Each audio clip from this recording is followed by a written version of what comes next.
Hello children, in the previous class we completed the Preventive Detention Act and right against exploitation was completed. Then we also completed freedom of religion. In today's class we'll be doing cultural and educational right. Under which article? Article 29 and 30. So Article 29 and 30 explains cultural and educational right. So what is this Article 29?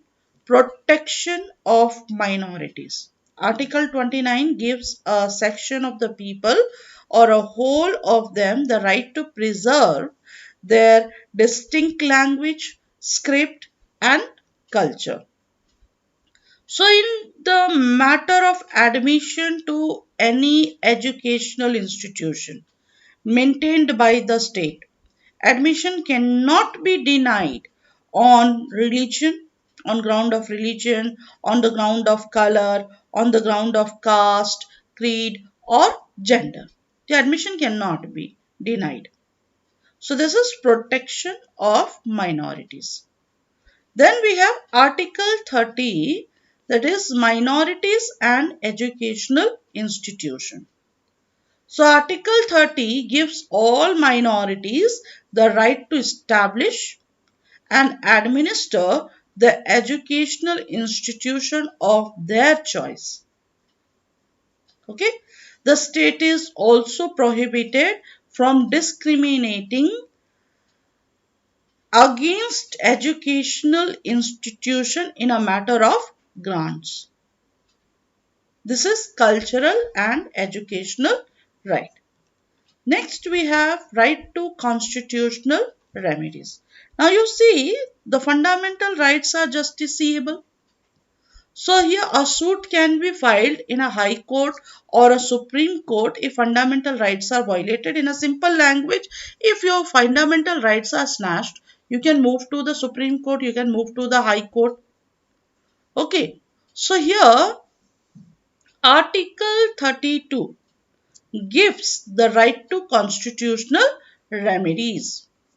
So this right is given to citizen to move Supreme Court for the enforcement of other fundamental. Suppose if one of our fundamental rights is snatched, it is affected, it is abridged, then we can move to the Supreme Court for the enforcement of other fundamental rights conferred on them.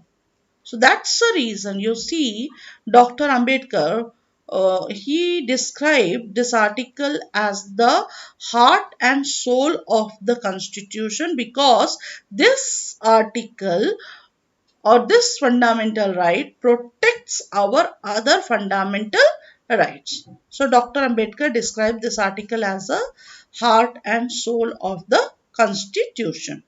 So in essence, it is not a right but a remedy. Now the next we are going to do important writs. We have altogether 5 writs. Habeas corpus. 1 minute. There is a habeas corpus. Then we have mandamus, writ of prohibition, writ of certiorari, and quo warranto.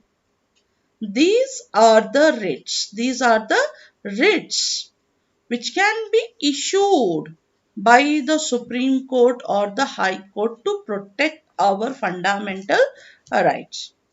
So you see, what is this habeas corpus? The meaning of habeas corpus is to have the body. But what is this to have the body? The High Court or the Supreme, you know very well, the High Court and Supreme Court protects our fundamental right. Okay, so the High Court or the Supreme Court can get the body of any person released if it has been unlawfully detained by any person or a group of person or by the state. Unlawfully if the person is detained. Then to release that person immediately, which writ is issued? Habeas corpus. So this writ is thus a great safeguard for the personal freedom of a citizen. Next we have mandamus, means we order, we command.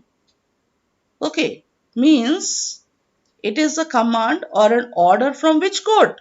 From the superior court. Order from the superior court. To whom? To lower or an administrative authority to perform a certain duty. Next we have writ of prohibition. So this writ of prohibition is an order. It is also an order. Okay. Issued by superior courts. Now, which are the two superior courts? The Supreme Court and the High Court. So, issued by superior court to a lower court. To whom this writ is issued? To a lower court. Why? To stop proceeding in a case which might be in excess of the jurisdiction of the lower court. And the next we have writ of certiorari. Writ of certiorari. So this writ is issued by a superior court to a judicial authority desiring to be informed of what is going on.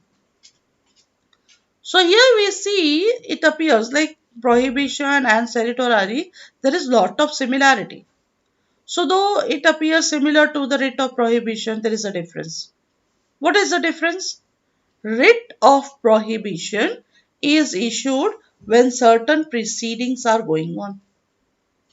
And the writ of certiorari is issued after the order has already been passed by the lower court. Next writ we have quo warranto. We have quo warranto. It means by what order? It is issued when a person has usurped any office, means unlawfully, illegally is holding an office. So this writ prevents public officers from forcibly or wrongly holding high or public office. This is quo warranto. Quo warranto prevents public officers from forcibly or wrongly holding a high public office. So altogether, how many writs we are having? We are having three writs: habeas corpus, mandamus, writ of prohibition, writ of certiorari, and quo warranto. So here, the writ make the right to constitutional remedies the most important, because these writs protects our fundamental rights. So it makes the right to constitutional the most important, and it also take an effective tool for their enforcement. Though presently only the Supreme Court and the High Court have the power to issue these writs, only the Supreme Court and High Court has the power to issue this writ. The Parliament can confirm similar power on other courts. Also means the Parliament can give. Okay. So it is who can give the similar power to other court? The Parliament. But at present, who is having this power to issue this writ? The Supreme Court or the High Court. So we completed the fundamental rights, and we also completed, no, one more right which we'll be doing is right to education and right to property. Okay, so these rights we'll be doing in the next class. Thank you very much.